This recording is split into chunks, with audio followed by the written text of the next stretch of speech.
Hey, Darach here from the Head Stuff Podcast Network. Welcome to Motherfoclóir, a podcast about words, Irish words, words from Ireland. I am Darach O'Shea, And I'm Gearóidín McAvoy.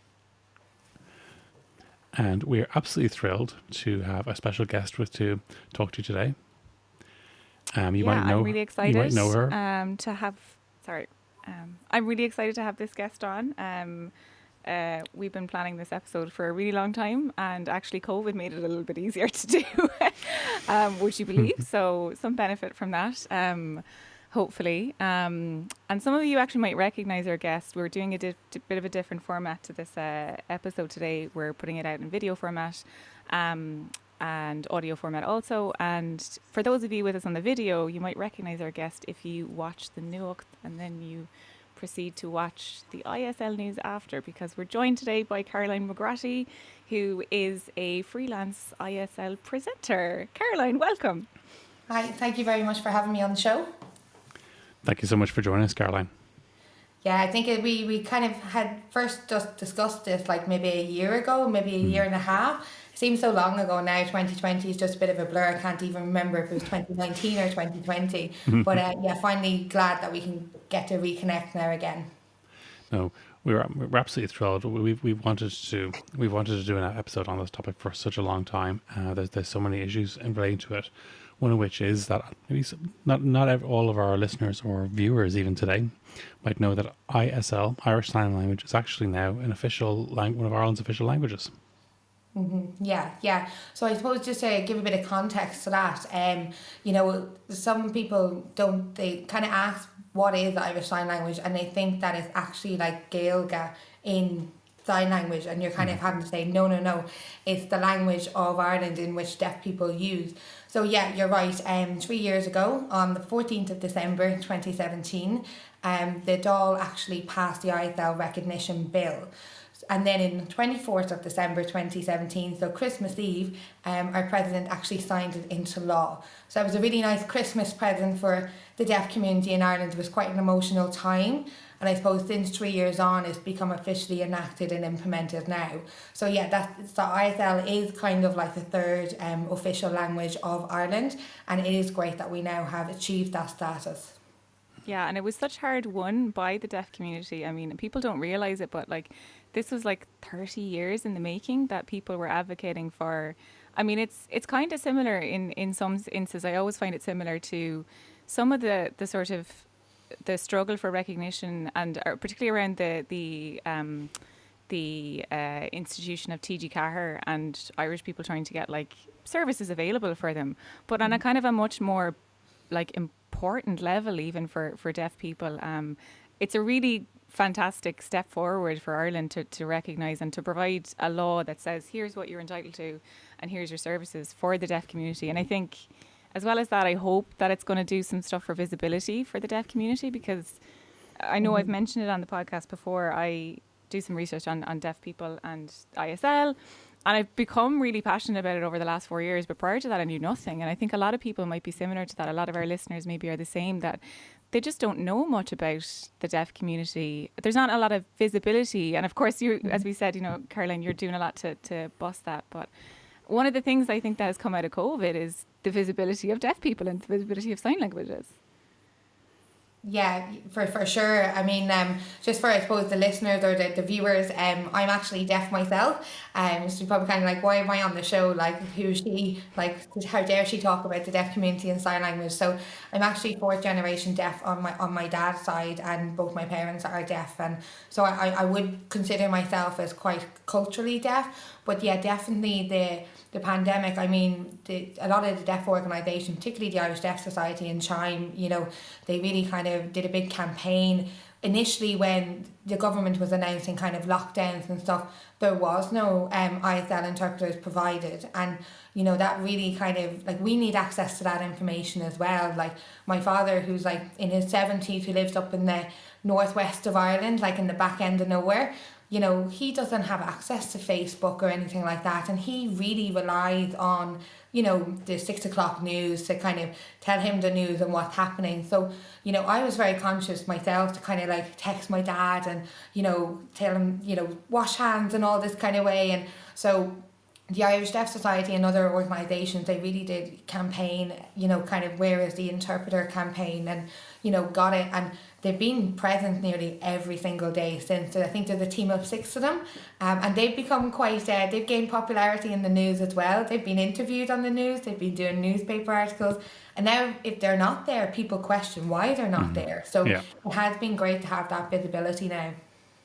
Yeah, it's really wonderful to see, and to see people being like, hey, there's no interpreter here. Or even during something I find really cool during the US presidential election, I think it was Georgia, there's an interpreter in Georgia who's a deaf interpreter, and he was getting a lot of international media. There was something in the Guardian, I think, about him, and people were really impressed by his sign and just his ability. And then hearing on top of this sort of, having never heard about a deaf interpreter before, like people being exposed to that because of, I think probably because of COVID, because they're so visible now. Maybe they're a little bit better in America. I do often see them at like public events and stuff. But just the visibility globally has been, I guess, kind of great. It's sad that it's taken, you know, a global pandemic and people not having access to get to this point. But it is good to see that shift in people being like, hey, there's no interpreter. There should be an interpreter. I seen a really cool kind of meme, I don't know if you want to call it meme on Twitter, but there was like a collage of different countries around the world, and there was screenshots from like the news and stuff, and they all had like the interpreter and stuff, and it was just class to see, you know, this big massive collage of, it must be like 20-30 different countries with their news channels, you know, about the pandemic, and, you know, 30 of those countries had an interpreter, you know, in shot. So that was really cool to see that, you know, and to see it's not just an Ireland issue, it's actually a global issue, you know, and it's great that it's getting visibility on a global scale and not just in Ireland. So what's something that when the discussion about ISL becoming an official language, something that a lot of people weren't aware of is that the sign language of Ireland slightly different from the sign languages of the American Sign Language, British Sign Language. The Irish Sign Language sign for England or Great Britain is different from the Great British one for or the UK one for Great Britain, and so forth. What's the history of Irish Sign Language, or when did it start evolving as its own distinct entity? So I suppose there's always a bit of a debate around this, okay, because as long as deaf people have existed, there's always been a form of sign language, okay? Yeah. So, you know, there's been a bit of debate. Some people say it was invented in like 1840s, because that's when the deaf schools were set up, but it did exist before that, and we know that because like there's, you know, archives, there's newspaper clippings there. But I suppose what happened was in 1840s, well actually prior to that there was, you know, schools for the deaf, but they were mainly Protestant schools. In fact, my grandmother, my dad's mother, actually went to the Protestant Deaf School, which is local to me here in Glasnevin. But so I suppose the Catholic congregation were kind of going, we need schools for, you know, Catholic children, because otherwise everyone's going to become a Protestant, you know. Bear in mind, this is like 1840s, you know, so very hot topic back then in Ireland. So the Dominican nuns actually went to France, because that's where I suppose the first school for the deaf was established. So they went there and they learned from, I suppose, the nuns there and the teachers there about, you know, how to teach deaf children. They brought like 2 girls with them, and I suppose they looked at their sign language, and they developed, I suppose, what now is called modern day Irish Sign Language. So they did borrow a lot of signs from France, and they brought them over here and they adapted them and kind of came up with a new signing system, which we now know as ISL. But so we still actually use some French influences in our sign today. America would have been quite similar, would have quite a similar structure and kind of syntax and handshape to French Sign Language as well. LSF is called. But in Britain, so which includes Northern Ireland, they use a totally different language. Like people always say is probably linguistically similar, like, you know, English is to Japanese, just like completely you just wouldn't be able to compare them, you know. So I suppose that's kind of, there's no fixed date, and there is a bit of debate going on, but what we now know is ISL probably did originate from, I suppose, the form teaching in the deaf schools, you know, in the 1840s. I hadn't even crossed my mind that there was a border issue in sign language in Ireland. And I mean, I just say, I suppose I have the luxury of not having had to think about it that much before. But that's remarkable.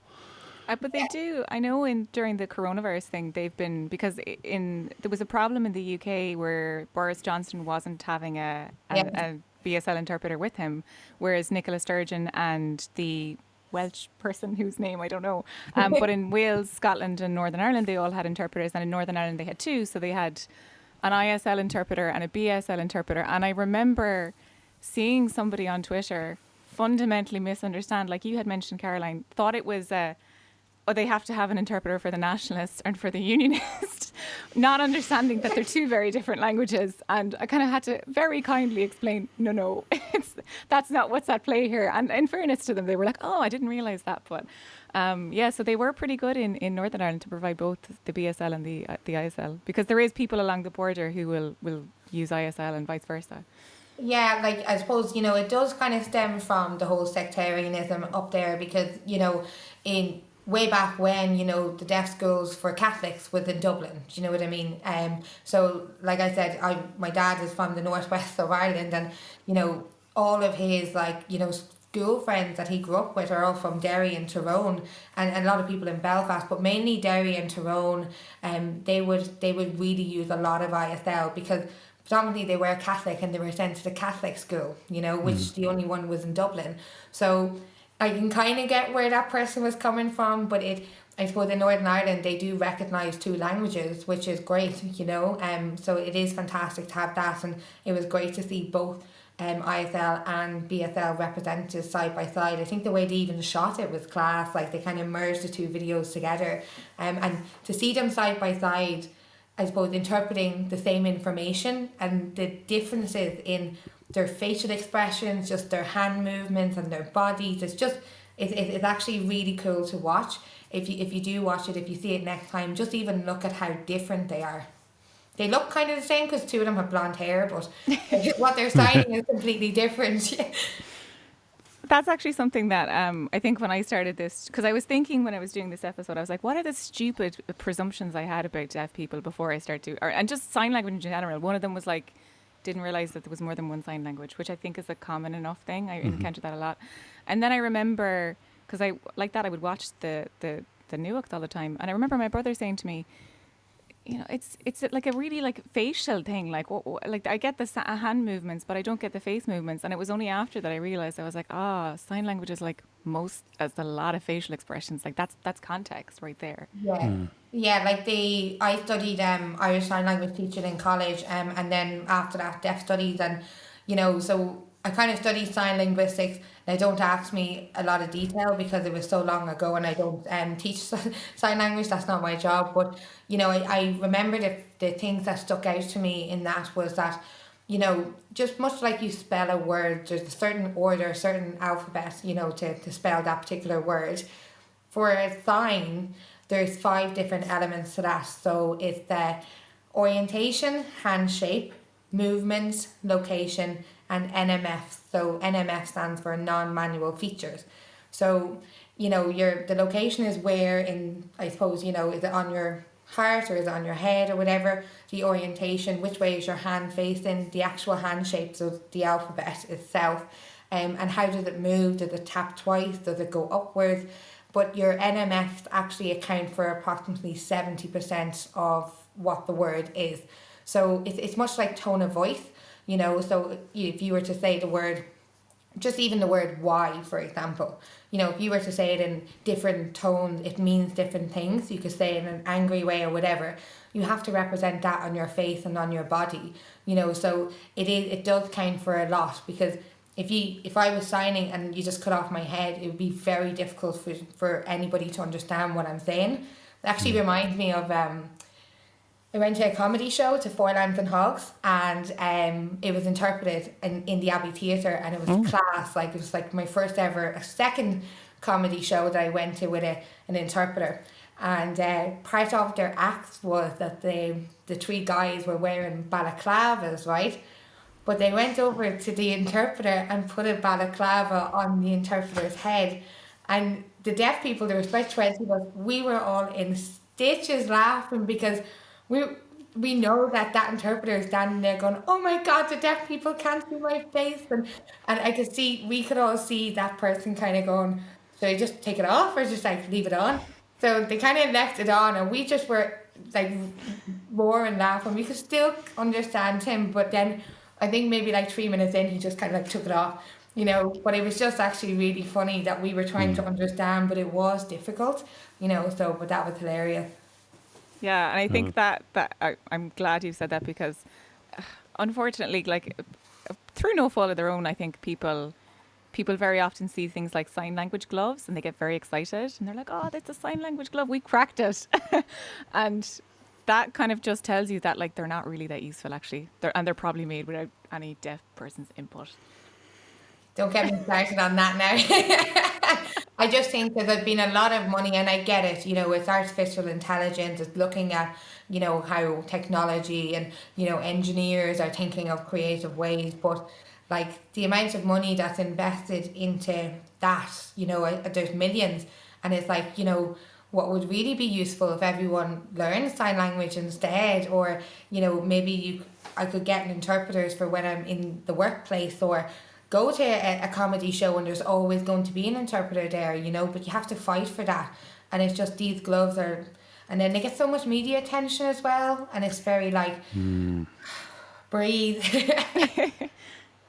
There's more attention offered to heroes arriving, solving a problem they don't actually understand than actual activists working things. The other, probably another misinterpretation is the idea that I guess people don't see a kind of a tradition of activism or in that leads to some of these things happening. And we've seen recently with that about that a certain technology developed will be lauded, but we don't know if it's any good or not. And maybe the opinion of a deaf person isn't sought at the development stage or at the reaction stage even, but instead we hear about what we always in the podcast talk about, the way it's taught being being brought up, and instead of actually the core issue, as you say. I mean, there's always money to fix the wrong problem. Yeah, and you know, like a personal opinion of mine, I don't know if maybe I should say it, but you know, like there is, I suppose it stems from the whole medical model kind of point of view, is always trying to fix deaf people, you know, and you know, I use hearing aids myself, right, and you know, I don't have a cochlear implant. I don't have anything against cochlear implants, but you know, there's only a certain amount of people that are eligible to get a cochlear implant. You have to be, you know, you have to have X level of deafness under a certain decibel level, but you also have to have been exposed to some sound to be eligible for it, because if your brain has never been exposed to sound, it's never going to take, so it needed to have been exposed to sound. So these cochlear implants, you know, and it's great and it works for a lot of people and it's brilliant, and I might get one once the hearing aids no longer work, but you know, that's free.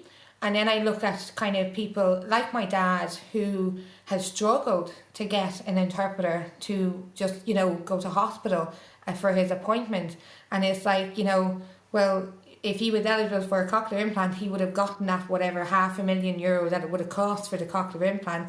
But then, you know, hospitals or public services or, you know, private businesses have an issue with paying, you know, €120 for an interpreter or whatever it may be, you know. So it's a bit like that, you know, the cochlear implant is trying to fix you and we'll invest the money in that. And, you know, actually, you know, the interpreter, he needs that, you know.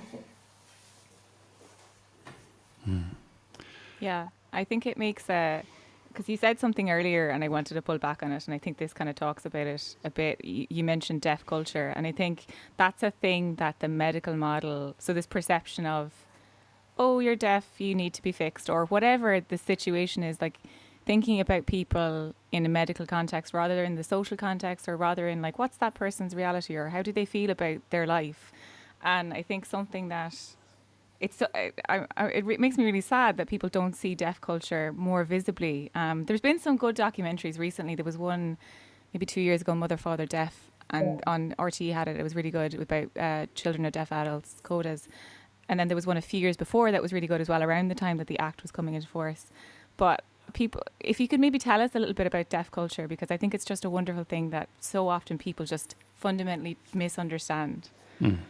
Yeah, I'll try and condense it as best as I can, but I suppose, the deaf community itself, we view ourselves as a cultural linguistic minority, and not as someone who's disabled. So that we do use the disability labels because we have to get certain things, but we very much view ourselves as, a separate community. But in terms of deaf culture, we have our own poetry, we have a community centre, there's, jokes, we have a different sense of humour because our jokes are very much based on the visual. Like in, just even thinking of like comedians, the one-liner comedians, the punchline. Deaf people, that's not really a thing in deaf humour. It's more the storytelling aspect of it, and you're waiting, but you're laughing the whole way throughout the joke. It's a bit like observationalist comedy because there's so much in it. It's just so much facial expression. But in terms of, I suppose, there's so many community organisations where people get together and connect. I mean, before social media kind of existed, I remember just even being in post-primary school, and every Thursday I would go into O'Connell Street, and there was no mobile phones kind of back then, but we deaf people knew, just go there on a Thursday at 4:00 and just stand and wait, and there's going to be on Ethan's steps, and just stand and wait, and the deaf people will just go there, and we'd be standing outside Ethan's for kind of 3-4 hours just chatting away, because this is our only time to see each other. The mobile phones, text messages, you had to pay, I don't know, £1 to send a text message. And, I suppose because ISL is a visual language, that face-to-face contact is really important. I mean, even now with social media, it's been great because, everything's on video now. Even this podcast is being video recorded and stuff. So deaf people are kind of being exposed to more and more information.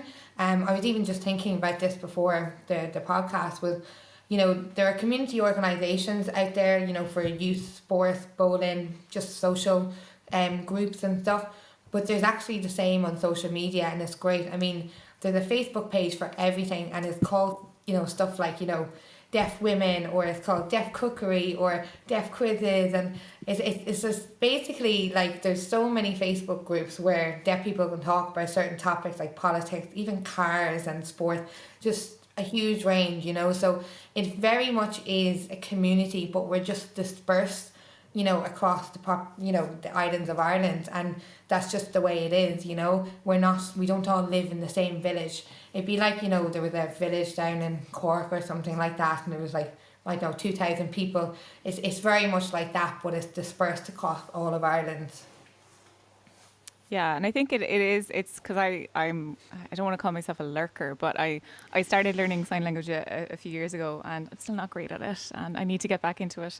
But I'm on there's Facebook group for a lot of deaf people, it's vlogs and stuff, and there's everything and anything being discussed there, and it's a really kind of wonderful insight. And I do learn a little bit on it, but it is, you kind of see this whole community that otherwise, like you said, isn't really exposed to. But everything in it, it's very similar coming from a culture minority background, Irish speaking.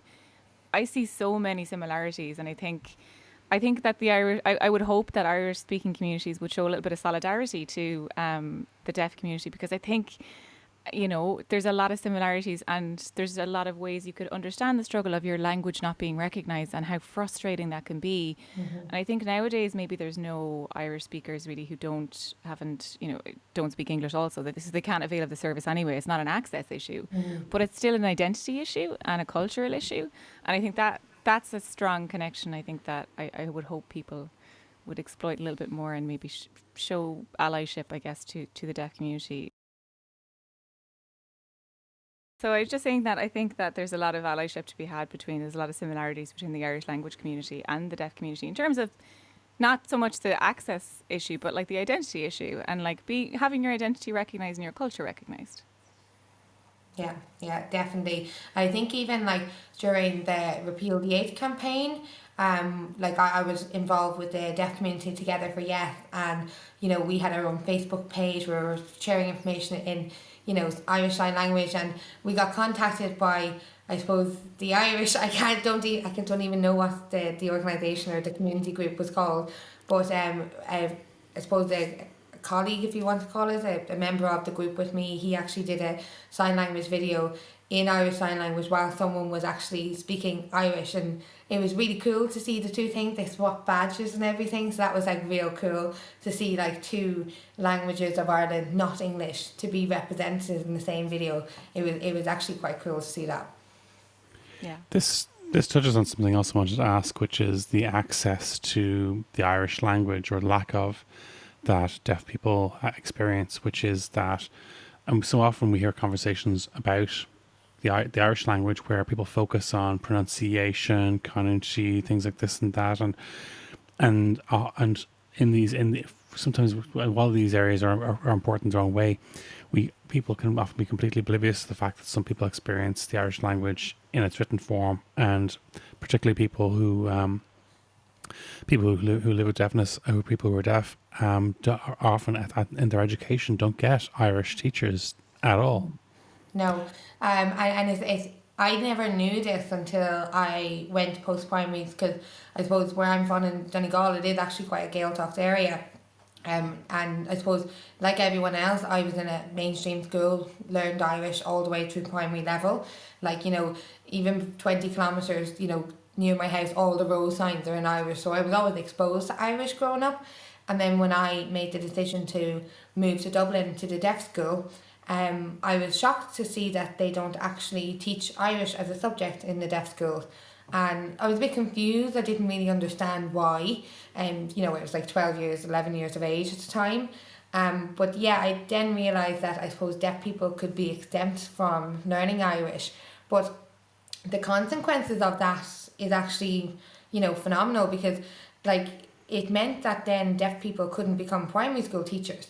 And this was a big issue that was raised for years and years and years. When I was actually in school, a TV program called Hands On did a program about this, because it just meant that in primary school level there were no deaf teachers, because they didn't have Irish to go to the primary school teaching course, but they were never taught Irish in the first place, and if they want to teach in a deaf school they don't need Irish.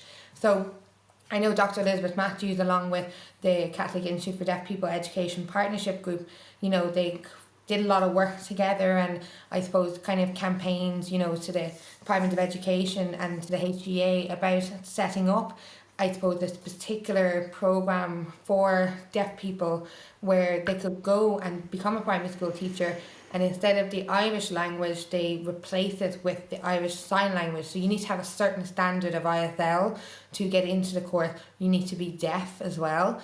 So that actually, we finally got it through funding, I think it was, from the HEA, I think, can't remember what, but they, for the first time 2 years ago, 4 deaf students enrolled into the Bachelor of Ed programme in DCU, where they hopefully will become the very first qualified primary deaf school teachers in Ireland. And I think that that's amazing. It's a pilot. I don't know if the demand is there to do it every year, because the numbers of deaf people with ISL is getting smaller and smaller, I suppose, in terms of those who use it as their first language. So, but there is a real need for, primary school teachers to be deaf, to be role models for deaf children, and so that they can aspire to be. But yeah, I was very disappointed that, Irish wasn't taught, but yet I was learning French, and I did French for my junior cert. So I was like, why can I learn French and not my own language? So even though everyone probably were like, you're so lucky you didn't have to learn it, but when you can't have it, you want it, Yeah, I think that's something that it kind of makes me a little bit sad, because the decision's already made. It's whether Yeah. It's whether or not you want to learn Irish is one thing, but like it's already made for deaf people, and like I don't know. I think it stems from this idea that Irish is a really hard language. So like, oh, we have to be putting it aside. But I think one of the things that you mentioned there about that teacher training, I think it's if you were to say to a person, oh, the teacher in the Gael school doesn't speak Irish, or like never learned Irish, like people would be like, what? Yeah. That doesn't make any sense. But like first, until, as you said, until this course was brought in, which very proud of DC for that, and Elizabeth Matthews and all the work they've done. But the to say that the teachers in the deaf school, weren't deaf themselves. I mean, okay, they had sign language, but it's different. It's not. It's like you said, it's about representation, and then learning ISL from a deaf person is different. Then again. Yeah, I think the whole kind of representation and role models it's so important, especially because when you're young and you're deaf and you're different, you're different, and if you had a teacher who was like you, that kind of gives you, well, I want to be like Mrs. Whatever when I grow up, when you don't see anyone like you, you kind of wonder where you're going to go. So it is around representation. And it has gotten better, don't get me wrong, it definitely has. But, I wish that like all the school teachers were deaf, especially those in the deaf schools, because I just think that role model, there's even that whole kind of cultural, linguistic, and really understanding how deaf people feel, and they go through the same struggles, or they've had the same experience, so I think that's important. They're able to empathize better. Yeah, because as you were saying earlier, like a lot of deaf people aren't born into deaf families, like, so to find out about deaf culture, they can't necessarily get it from, like, if you learn Irish from your parents, you're learning that culture, but if you have to go out and find that culture elsewhere, it's not the same. And I think that's definitely true for a lot of deaf people, that they don't learn. You can't, because you're born into a hearing family, so you have to seek out that. So having deaf teachers would be awesome.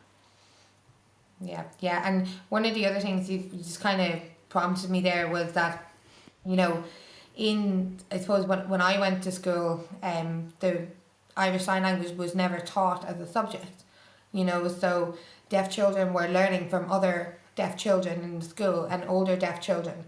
So, that, and I know in Scandinavian countries where they're way ahead of the curve anyway, they actually teach their sign language as a subject, and part of that they teach them like deaf history and stuff like this, which that could be done here as well, especially in the deaf schools. You're giving them that culture knowledge, and they're being, I suppose, they're being taught the correct signs to use, which sometimes they get it wrong, like I said, the handshake, but no one's formally teaching them how to sign. They're picking it up by watching their friends or the older boys and girls in school and stuff, and from the deaf teachers. So it does need to be a subject as well, I think, in schools, particularly for deaf schools. Yeah, because I always see that discussion once a month on Twitter. People are like, oh, we should teach sign language in schools, and I'm like, yeah, but start with the deaf schools. Start with the deaf kids first. Yeah, I mean, like in my school, like it's obviously a long time ago now since I left school, but I really didn't have any idea about how sign language started. Like what I told you about, like the Dominican nuns going off to France. I only learned all of that in transition year, because it was transition year and there was a subject on deaf studies, and that was only really when I learned about all of the history. I was like, why wasn't this included in our, every year, it just wasn't. But and I know it has changed, which is great, but it was just unfortunate it wasn't back then, really had to go out and find information myself. You said something interesting there about Scandinavia, and I always find it lovely that, so when I say that I live a lot in Finland, my boyfriend's Finnish, so when I say to like hearing people about Finland, they have no reaction and know nothing about it. But when I talk to deaf people about Finland, they know everything. A bunch of them have been to Finland, because like Finland was one of the early countries to recognise sign language in the constitution, and like the World Federation of the Deaf was here in 1991. So like deaf people have they are tuned in. They're like, heavy metal music is really big in Finland, so they're heavy metal fans, and deaf people know everything there is to know about Finland. Yeah, I suppose Dr. John Bosco Conema, his PhD, I think it's PhD, studies with looking at a comparison between Ireland and Finland, because it shared a kind of a similar population and stuff like that. So I think, you know, he kind of spread the message across Ireland about like how great Finland was. So yeah, and it's not true for just Ireland. Like a lot of people around the world kind of know that Finland are very, very good, you know, when it comes to inclusion of deaf people. Yeah. So Caroline, if you could sneak into Leinster House at night with a magic pen and change one law or change one government policy, what would it be? Oh Jesus! I suppose it kind of has come into play with the Irish Sign Language Act, where it basically puts an emphasis on public services to provide sign language interpretation for deaf people should they request it, you know. But it hasn't been fully realised yet, you know. I think it's going to take a very long time for for deaf people to kind of walk in and say, I want an interpreter, and everyone knows exactly what to do and why it's important, and not try and get around things like, oh sure, you're grand with a pen and paper or whatever, you know. It's really about just being able to access, you know, services in your own language. And I know I'm talking about public services, but there's other aspects of life as well, you know. We don't all just go into the revenue and the social welfare office, you know. Like we go to comedy shows, but you just have to wait and hope that there's a comedy show that's interpreted or subtitled even, that's accessible. So, you know, I suppose you're asking me what I was changed. It was just that, I suppose, just being able to go in and request it and it's there, and not have to constantly fight and, like, you know, make a case as to why it should be there, you know. That to me is the biggest thing, is always having to fight for, you know, access and stuff like that. I mean, even in my day job, when I'm not in the telly, I work in a disability organisation where I particularly work in the workplace. So basically graduates with disabilities going into employment. So I don't just work with deaf people with all kinds of disabilities, but, you know, for me, like, I see the same kind of, you know, trying to fight for access and stuff like that. But for deaf people, it's the sign language, understanding the language barriers and stuff like that. So yeah, I think I wish there was one day where I wouldn't have to fight as much. It means I'd be out of a job, but that's okay. If everyone could be included, then that's fine. I'm happy with having no job. So You find that they'll find other things to do, Caroline. You wouldn't be out of a job. You just be doing slightly different, dealing with slightly different pains every day. I'd probably actually make use of my Irish Sign Language teaching diploma. I'd probably go back teaching sign language or something, you know. So, but yeah, like I always say to people, I know I've done my job when I do myself out of a job, you know. So that's kind of where I want to be, not just in my day job, but just in everything I do, you know. Yeah, that's fantastic. Oh, but that is so true. Like, I mean, the work that you and I mean, Caroline's a great activist. She's so cool. But like, it's exhausting. You know, activism is exhausting, and to do that every day for deaf people, like, I mean, you were saying, Darach, to change one law. I think maybe society needs to change first. Yeah. You know, people's attitude needs to change about it. That you don't have to be ground with a pen and paper. No. I won't be. That's not the point either. It's not the point. Like, it's not the point that, you know. Yes, it's not all about laws and stuff. It's the attitudes that actually create them, and you know they move in different directions.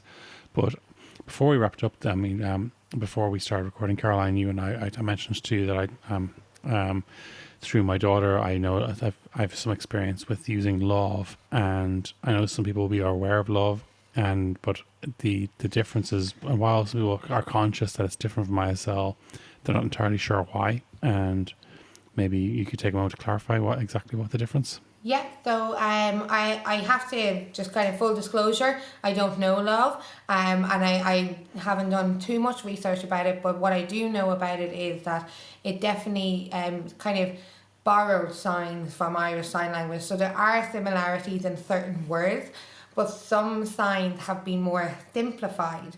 So like complex hand shapes have been kind of reduced to kind of make it a little bit easier. And I suppose the main thing with Love as well, it's not a language, it's a communication tool. So it's used, along with spoken English to, I suppose, get a message across in multiple forms, multiple means. Whereas, with sign language, it's its own language. Like, it's very, very difficult to speak and be totally ISL at the same time. You can speak in sign, and I have done it, but I'm very, stiff, and I just sometimes feel like, Jesus, can I just say this in sign first, and then I'll talk about it in English, because it's very hard to do it completely in ISL and completely in English. If I do it completely in ISL, I then speak like broken English. So yeah, whereas with Lav, it's more a communication tool. It's used to assist speaking, just to get a message across. So that's about as much as I know of it. And it's great that it is there. And I know people with autism, or autistic people, they sometimes use Lav as well, which is used, again, like a communication tool, because they may be non-verbal or something like that. So I think that's succinct. yeah. So, do you have anything to add, Caroline? So we usually ask our guests, Caroline, you can say no if you don't want to do this, but we usually ask our guests what their favourite Irish word is. But do you have a favourite ISL sign? Yeah. Do you want to show it to us? Okay, so yeah, there's a couple of them, but I'll do one that kind of is a lot of deaf people's favourite sign. Okay. So, right, I'll kind of show it on video first, and then I'll say it. Okay, so Go for it. it's kind of like you're flicking to kind of your index finger and your middle finger, you're flicking it off, and you would say foo, like foo, FOO. Food. Okay. Oh. Yeah. Foo, and like it doesn't have one exact meaning. It means a lot of different things. So like, let's say if someone kind of made a fool out of you or whatever it was, you'd be like, oh, poo, like, oh, go away, would you? Or it's like, oh, did you do your homework? Oh, foo, like you couldn't be bothered. Or so it's got like a lot of different meanings, and like sometimes you can over exaggerate it, where you can kind of do it for longer and use more expressions. So that's one that's really popular. That's actually specific to Ireland as well. And it's kind of slang, but we even use it like in text messages. We go, oh, foo, like with multiple O's, just to give a bit of context because it's in text. So that would be like one of my favourites. It's a lot of deaf people's favourites. Cool. Yeah, that was really fun. Fantastic. So Definitely. if you're not actually watching the video, if you're only listening on audio, you've missed it. So you better watch the video. That's really exciting. Thank you so much. Caroline, thank you so much for joining us today on Motherfoclóir. No worries. Thank you very much, guys. Yeah, thanks so much. I'm so glad we did this episode. I do want to say as well, I know this is going to be our accessible episode, and probably our only at the moment. And we are working to transcribe our episodes to make them, because we know that it's no use doing one accessible thing. It's like a government organisation producing one Irish language thing on Shocked in the Gaeilge and then never doing it again. So I know that, and we are going to try and make... I suppose we are, through the support of listeners who use Patreon, we were getting the resources to actually get some of our episodes transcribed. We're going to start with some of our popular hit episodes, and we'll work our way back down. So if your episode is last to be transcribed, sorry. Yeah. There's a few ones that I've done, I'm sure that will be bottom of the barrel. But we are. It's something. It's something that we're very happy to do, and it's something that I'm touched that our listeners have supported us to the point that we are now able to start the process of actually engaging on this one. So it's fantastic. Yes. Okay. So until the next time, slán from me. And a slán for me. Caroline, how do you say bye in ISL? You just wave, is it? Yeah, just wave. Yeah, I thought so. Good enough. Bye. Bye, guys. Thanks so much. Bye bye.